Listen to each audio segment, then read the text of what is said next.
هذا هو الكغاتان اللي راح يسلكك في هاد الايام الاخيره تاع رمضان، كي تكوني حاصله مع الكاطو تاع العيد وحابه توجدي حاجه سهله وبنينه. في مقله حطيت كميه تاع الزيت، ضفت عليها حبه بصل كبيره اللي كنت قطعتها وحطيتها تتقلى.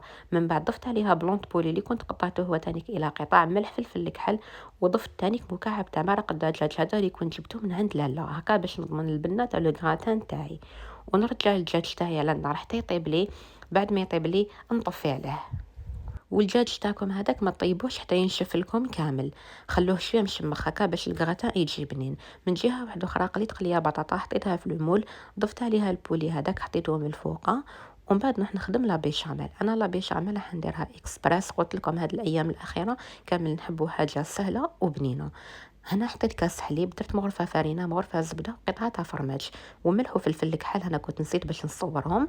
حطيتهم فوق النار حتى عقدوا لي، وفرغتهم فوق البولي والبطاطا هذاك. ضفت كميه مليحه تاع لو فرماج رابي، ودخلت الكراتان تاعي حتى تحمر لي. كي تحمر لي من التحت شعلت له من الفوق، خليته خدا لون ذهبي وقدمته. جا بزاف بنين، جربوه على بالي بلي حيسلككم كي تكونوا حاصلين. والصحه فطوركم.